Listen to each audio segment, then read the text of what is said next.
Vernon Stewart, locked again here on Vernon Speaks Sports Auburn. Before we move forward with the video, I want you to go ahead and like it, comment, and subscribe.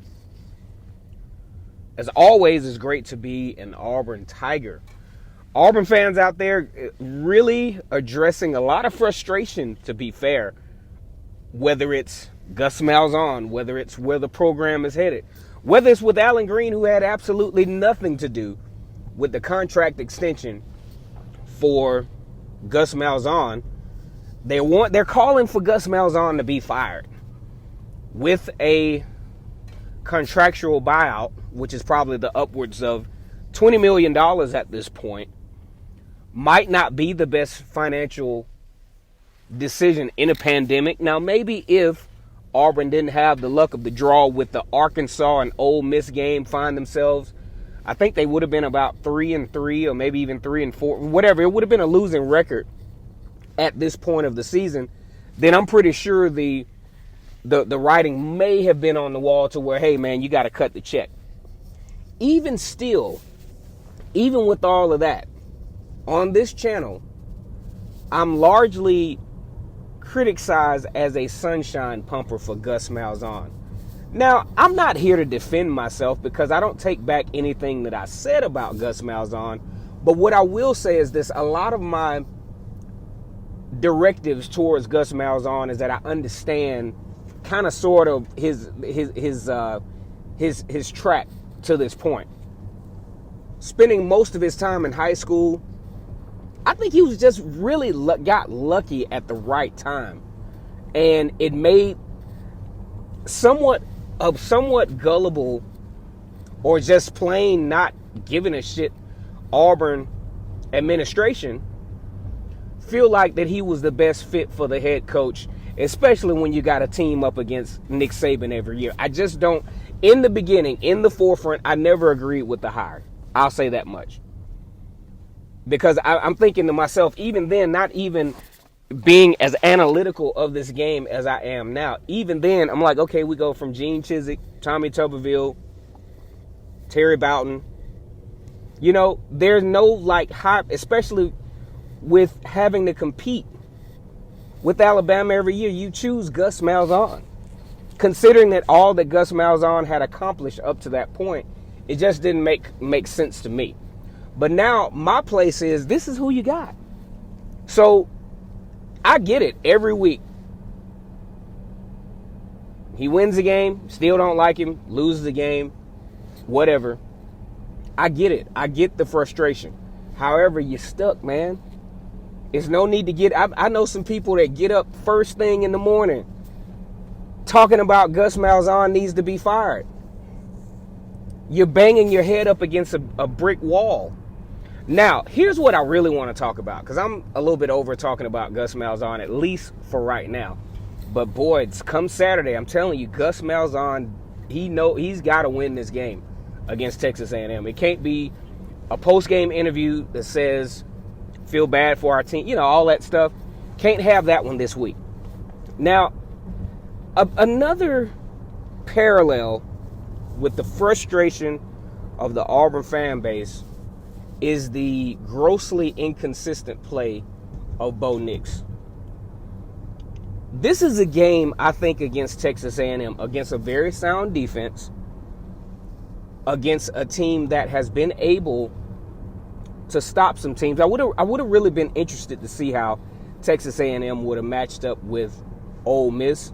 But for the most part, they have had a typical physical, sound SEC defense and very athletic up front, which is going to put Bo Nix to the test. He can't fail his team this week.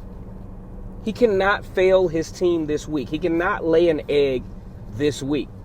And if he does, let's just say you got some wide receiver recruits on the bubble.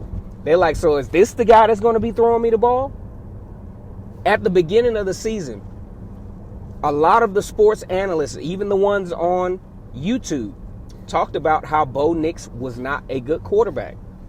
And just given the results at this point, he is not an overall good quarterback. Now, mind you, he started one of the toughest schedules as a true freshman He has not had an offensive coordinator to really work with him yet.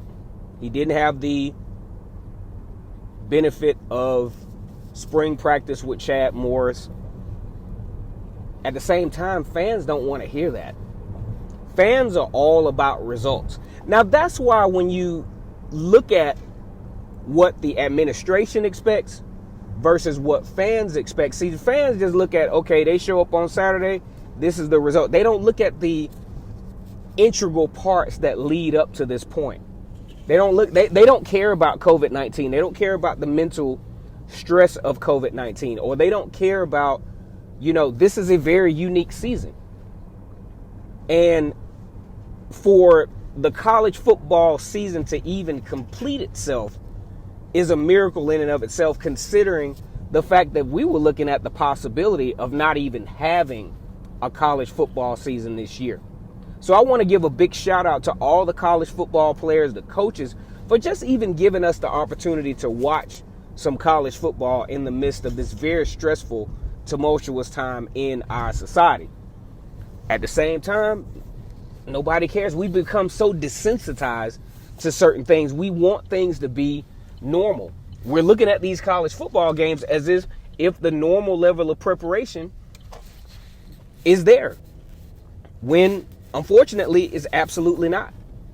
Got an Auburn team who's struggling even with the offensive line. It looked like they were starting to get some solidarity in the LSU game, but then injuries start to just kind of start piercing through.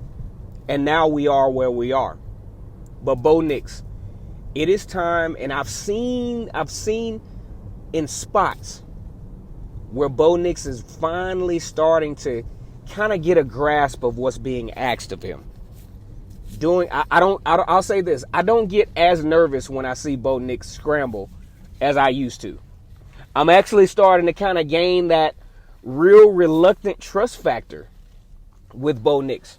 I thought at spots in the Alabama game, he didn't do absolutely terrible.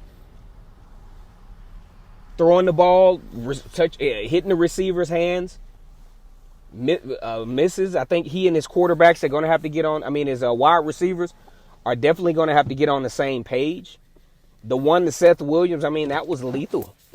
You in a big game like that, you got to have those. And I get it. Mistakes are made, especially in a high consequence game like that. But those from your big playmakers, those are the ones you got to have. And unfortunately, it was dropped. And I think that was the turning point emotionally of that football game. Will Auburn come into this game motivated? Sure, why not? Why come in flat when you put it all on the line just to even play football this year? Why come out flat? Why waste your time and come out flat? Why not just opt out? The whole team has the option to opt out and say, hey, let's call it quits for the year. But these guys continue to suit up. These guys continue to compete. So I don't think you're going to have that factor. You just need the quarterback consistent leadership, the belief, and also, damn it, Gus Malzahn, the play calling has to suit your current situation. Your offensive line is lackluster at best. Quick stuff. Intermediate passing game. The quarterback's not going to have a lot of time to throw the ball. Throw the ball across the middle. Intermediate passing game. Make it happen. Get it done. In that regard. Test the perimeter with the running game. You're not going to get anything right up the middle. Those types of things to put your team in a legitimate position to win the football game. Because, the desire is going to be there. You got some really intense football players on this team. But you got to give them the opportunity to win from a strategic standpoint. But Bo Nix absolutely cannot have one of those games like South Carolina, like Florida. He's going to have to calm his ass down and figure this out. This doesn't have to be a defining. We're not asking you to be an Auburn great. We want you to make some plays. Don't put the cart before the horse. You'll be an Auburn great if you make great plays. You don't have to be an Auburn great on every play. Your dad wasn't on every play. So don't think that every play has to be a play that we're going to post up in the damn athletic department. It doesn't have to be like that.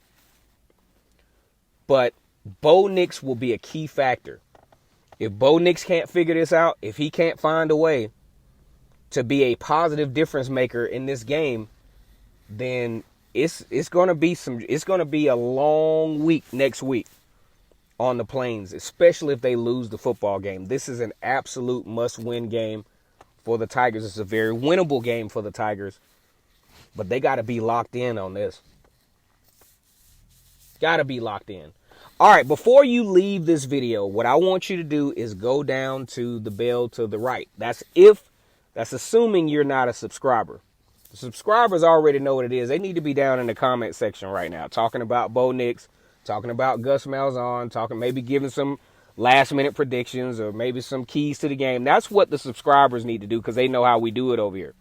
But if you are not a subscriber, I need you to go over to your right. It doesn't take that much time. Go over to your right and click the bell twice. That means you will be notified when I go on. Now that you've done that and you're a part of what we got going on over here, and mind you, I don't care what kind of college football fan you are, whether it's Georgia, whether it's Tennessee, whether it's Alabama. Don't do a lot of trolling over here. I want you to go ahead and get in the comment section and just talk. Just talk. And maybe one of your comments I can actually use as a catalyst for a show idea. Because I actually talk about SEC football, but this is majority Auburn channel, but I do talk about SEC football on occasion. That's my time here, guys. Like the video, comment, and subscribe to Vernon Speaks Sports Auburn. And as always, it's great to be an Auburn Tiger, War Eagle.